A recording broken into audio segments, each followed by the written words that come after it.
రాణా చెప్పండి, అటు ED office వద్ద అయితే బిఎల్ఎన్ రెడ్డి విచారణ కూడా ప్రారంభమైనట్టుగా తెలుస్తుంది. ఎందుకంటే ఇప్పుడు వీరిద్దరు స్టేట్మెంట్లు అనేవి అటు అరవింద్ కుమార్ ఇటు బిఎల్ఎన్ రెడ్డి విచారణలో ఎలాంటి విషయాలు వెల్లడిస్తారు, వీళ్ళ స్టేట్మెంట్ అనేది కూడా ఇప్పుడు ప్రస్తుతం అయితే కీలకం కాబోతుంది. మరి అక్కడ ఈడీ ఆఫీస్ వద్ద విచారణ ఎలా జరుగుతుంది, అక్కడ తాజా అప్డేట్స్ ఏంటి?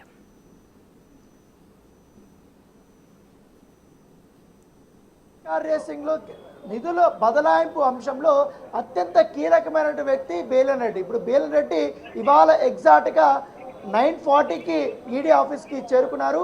ఈడీ ఆఫీస్ దాంతో పాటు కొన్ని డాక్యుమెంట్స్ని కూడా ఆయన తీసుకొని వచ్చినటువంటి నేపథ్యం కనపడుతుంది.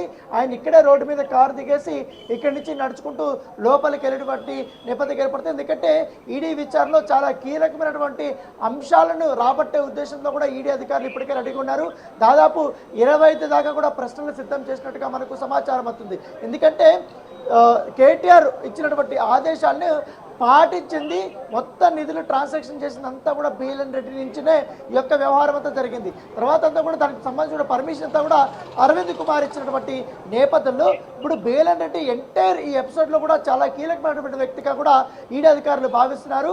ఇవాళ ఆయన నుంచి కూడా కొన్ని డాక్యుమెంట్స్ కూడా తీసుకునే అవకాశం ఉంది. ఇప్పటికే దానకిషోర్ నుంచి కూడా స్పెషల్ సెక్రటరీగా ఉన్నాడు కాబట్టి ఆయన కూడా కొంత ఇన్ఫర్మేషన్ ఇచ్చారు, కొన్ని డాక్యుమెంట్స్ కూడా ఈడీ అధికారులకి సమర్పించారు. దాంట్లో చాలా క్లియర్గా ఈయన పాత్ర అనేది చాలా ప్రముఖంగా కనపడింది. సో మొత్తం ఎంటైర్ ఎపిసోడ్లంతా కూడా ఈయన నడిపించాడు కాబట్టి నిధుల 2 సార్లు బదలాయింపు విషయంలో కూడా ఈయన ప్రముఖంగా వ్యవహరించారు. ఎందుకంటే వీరు ఎటువంటి కేవలం ఒక ఎక్కడ లెటర్ ప్యాడ్ మీద కానీ లెటర్ హెడ్ కానీ ఎవరి దగ్గర అఫీషియల్గా పర్మిషన్ లేకుండా కూడా జీవో లేకపోయినా కూడా కేవలం మౌఖిక ఆదేశాలని వీళ్ళు దృష్టిలో పెట్టుకొని ఇంత పెద్ద స్థాయిలో హెచ్ఎండికి సంబంధించినటువంటి నిధుల్ని 2 సార్లు వీళ్ళు బదలాయింపు చేశారనేసి కూడా వీరిపైన అభియోగాలు ఉన్నాయి. కాబట్టి ఇప్పుడు ఈడీ అధికారులు రంగంలో దిగినటువంటి నేపథ్యంలో వీళ్ళంతా కూడా ఒకటే మీద కాన్సన్ట్రేట్ చేశారు.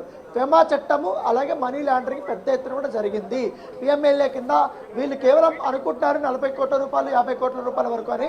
దీని వెనకాల చాలా పెద్ద కుట్ర కోణం ఉందనేది కూడా ఈడీ అధికారులు భావిస్తున్నారు.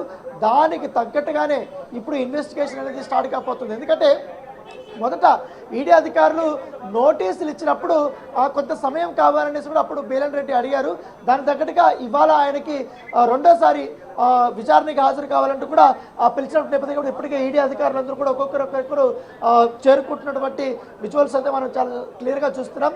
ఎందుకంటే బిఎల్ఎన్ రెడ్డి దాదాపు ఇప్పుడే బ్రేక్ఫాస్ట్ అవన్నీ కూడా అయిపోయినాయి కాబట్టి మరి కాసేపట్లో అంటే ఒక 10 నిమిషాల్లో ఆయన్ని పూర్తి స్థాయిలో ఇన్వెస్టిగేషన్ రూమ్లోకి తీసుకెళ్ళబోతున్నట్టుగా మనకు సమాచారం అవుతుంది. అక్కడ తీసుకెళ్ళిన తర్వాత ఆయన చాలా కీలకమైనటువంటి క్వశ్చన్స్ని ఇవాళ అడగబోతున్నారు. ఇవాళ మాత్రం ఎందుకు మీకు ఎటువంటి అఫీషియల్ సంబంధించినటువంటి మీకు ఆదేశాలు లేకపోయినా కూడా కేవలం మౌఖిక ఆదేశాలతో మీరు ఎందుకు ఇంత పెద్ద స్థాయిలో డబ్బులు మీరు ట్రాన్స్ఫర్ చేశారు? ఇంకొకటి హెచ్ఎండి ఎక్కడా కూడా ఈ ఫార్ములా కేసు సంబంధించిన అంశంలో ఈ రేసింగ్ దాంట్లో అఫీషియల్గా స్పాన్సర్ లేదు కాబట్టి కేవలం మీరు స్థలాన్ని చూపించడం, వెన్యూకి సంబంధించినటువంటి అరేంజ్మెంట్స్ మాత్రమే చేయాల్సి ఉంది కదా. మళ్ళీ సెకండ్ టైం మీరు ఎందుకు ఇంత పెద్ద స్థాయిలో డబ్బులు పంపించాల్సిన అవసరం వచ్చింది? ఎందుకంటే ఒకవేళ సెకండ్ సీజన్ చేయించుకోవాలనుకుంటే స్పాన్సర్షిప్ తీసుకోవాల్సినటువంటి అవసరం ఉండదు కదా, మీరు ఎందుకు ఇంత డిసిషన్ తీసుకున్నారనే క్వశ్చన్ కూడా వేయబోతున్నట్టుగా మనకు సమాచారం అవుతుంది. దాంతోపాటు ఇంత హడావిడిగా లిక్విడ్ క్యాష్ అనేది మీరు ఎందుకు, అంటే ఆర్బీఐ పర్మిషన్ లేదు, ఆర్థిక శాఖ పర్మిషన్ లేదు, ఇటు మంత్రిత్వ శాఖ పర్మిషన్ లేదు, ఎవరు పర్మిషన్ లేకుండా మీరంతగా మీరు డిసిషన్ తీసుకొని ప్రభుత్వ ఖజానాకు సంబంధించిన డబ్బుల్ని ఎలా ట్రాన్స్ఫర్ చేస్తారు, ఏ అకౌంట్కి ట్రాన్స్ఫర్ చేస్తారు, మీకు చేయమని చెప్పింది ఎవరు, దాంతోపాటు లిక్విడ్ క్యాష్ ఇంతేనా మరి ఇంకా ఎంతేమన్నా పంపించారన్న దానిపై కూడా ఇప్పటికే పూర్తి స్థాయిలో క్వశ్చన్స్ అడగబోతున్నట్టుగా మనకు సమాచారం అవుతుంది. ఇవాళ చాలా సుదీర్ఘమైనటువంటి మొత్తం ఎంటైర్ దాదాపు 8 గంటల పాటు కూడా బిఎల్ఎన్ రెడ్డిని విచారణ చేసే అవకాశం ఉన్నట్టుగా మనకు సమాచారం అందుతుంది. ఎందుకంటే చాలా వరకు హెచ్ఎండి నుంచి కూడా డాక్యుమెంట్స్ అనేది కూడా ఇప్పటికే సేకరించారు. ఆ డాక్యుమెంటేషన్ అంతా కూడా చూసుకున్న తర్వాత నిధులు ఎలా మళ్ళీ కేవలం ఇవి మాత్రమే కాదు, ఇంకా దీని తెరవెనుక చాలా వరకు కూడా నిధుల గోల్మాల్ జరిగినట్టుగా ఈడీ అధికారులు భావిస్తున్నారు. దీని వెనకాలంతా కూడా మనీ లాండరింగ్ జరిగిందనేసి కూడా స్పష్టమైనటువంటి వారికి ఆధారాలు ఉన్నటువంటి పరిస్థితి కనపడుతుంది. దాన్ని బేస్ చేసుకుని బిఎల్ఎన్ రెడ్డిని అన్ని కోణాల్లో కూడా విచారించి ఆయన యొక్క స్టేట్మెంట్ రికార్డ్ చేయబోతున్నారు. ఈయన ఇచ్చే స్టేట్మెంట్ ఆధారంగానే రేపు మరొకసారి అరవింద్ కుమార్ కూడా రాబోతున్నారు. కాబట్టి ఈడీ విచారణకు దీన్ని బేస్ చేసుకుని అరవింద్ కుమార్ని అడుగుతారు. అరవింద్ కుమార్ ఇచ్చే స్టేట్మెంట్ అంతా కూడా రికార్డ్ చేస్తారు. ఇవన్నీ బేరీజ్ వేసుకుని 16వ తారీఖు కేటీఆర్ ఇక్కడ రాబోతున్నారు కాబట్టి కేటీఆర్ యొక్క స్టేట్మెంట్ని వారు రికార్డ్ చేసేటప్పుడు వీళ్ళిద్దరు ఇచ్చినటువంటి స్టేట్మెంట్ని ఆయన ముందు పెట్టి క్వశ్చన్స్ అనేది వేయబోతున్నారు.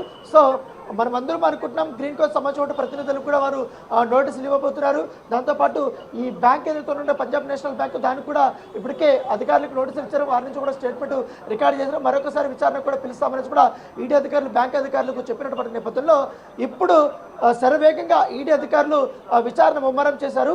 సో ఇప్పుడు స్టార్ట్ కాబోతుంది కాబట్టి చూడాలి ఎలాంటి పరిణామాలు చోటు చేసుకుంటాయి. ఎందుకంటే ఇవాళ విచారణకి బేలన్ రెడ్డి సహకరిస్తారా, తాను చేసినటువంటి తప్పుని ఒప్పుకుంటారా, లేకపోతే తన నపాన్నంతా కూడా అరవింద్ కుమార్ మీద వేస్తాడా, లేకపోతే ఆయన కేటీఆర్ పైన వేస్తాడా, ఆయన చెప్పిన దానివల్ల నేనంతా కూడా చేశానని చెప్తాడా. సో మొత్తం ఎంటైర్ ఎపిసోడ్ అంతా కూడా మనం చూసుకోవాల్సిన అవసరం ఉంది. ఎందుకంటే మరికొంతమంది డైరెక్టర్స్ కూడా ఇప్పుడే ఎంటర్ అయ్యారు ఈడీకి సంబంధించినటువంటి అధికారులు కూడా. ఎందుకంటే గతంలో కూడా కీలకమైనటువంటి ఆఫీసర్ అంతా కూడా ఏ కేసుకి అంత పనిచేయలేదు. కానీ ఈరోజు మాత్రం బేలన్ రెడ్డి స్టేట్మెంట్ చాలా ఇంపార్టెంట్ కాబట్టి అన్ని కోణాల్లో కూడా ఆయన్ని విచారించి ఈ యొక్క మొత్తం ఆన్సర్స్ అంతా రాబట్టాలనే ఉద్దేశంతో కూడా ఉన్నారు. కాబట్టి దాని తగ్గట్టుగా డైరెక్టర్స్తో పాటు అందరూ కూడా పెద్ద పెద్ద ఆఫీసర్లు అంతా ఈడీ అధికారులు వాళ్ళు వచ్చారు. ఇప్పటికే ఈ షాకర్ భవన్లో ఉన్నటువంటి 4th ఫ్లోర్లో ఈ ఎంక్వైరీ అనేది మరి కాసేపట్లో స్టార్ట్ కాబోతుంది. సో ఇప్పుడు ఆయనకు సంబంధించినటువంటి ఎంట్రీస్ అన్నీ అయిపోయాయి. ఆయన వద్ద నుంచి తీసుకొచ్చినటువంటి కొన్ని డాక్యుమెంట్స్ ఉన్నాయి కాబట్టి ఆ డాక్యుమెంటేషన్ కూడా ఒకసారి వాళ్ళు బేరీ చేసుకుని ఇన్వెస్టిగేషన్ టీం ఎవరైతే ఉన్నారో దాదాపు 3 క్వశ్చన్ చేయబోతున్నారు మన సమాచారం అవుతుంది. వాళ్ళు కూర్చొని సుదీర్ఘంగా కూడా క్వశ్చన్ చేయబోతున్నారు. దాంతోపాటు బేలన్ రెడ్డి తన లాయర్ను కూడా అనుమతి ఇవ్వాలని కూడా నిన్న కోరినట్టుగా తెలిసింది. అయితే ఈ ఇన్వెస్టిగేషన్కి ఈ ఎంక్వైరీకి లాయర్లు అనుమతి ఉండదనేసి కూడా వాళ్ళు క్లియర్గా చెప్పడంతో ఆయన మాత్రం వచ్చాడు. ఇవాళ ఆయన సంబంధించిన మొత్తం ఎప్పుడు ఒప్పందం జరిగింది, తర్వాత ఎందుకు డబ్బులు ట్రాన్స్ఫర్ చేశారు, దానికి సంబంధించిన డాక్యుమెంటేషన్ అంతా కూడా ఈఎఫ్ఓతో చేసుకున్నటువంటి ఆ ఒప్పందాలకు సంబంధించిన డాక్యుమెంటేషన్ అంతా కూడా తీసుకొచ్చినట్టుగా మనకు సమాచారం అందుతుంది.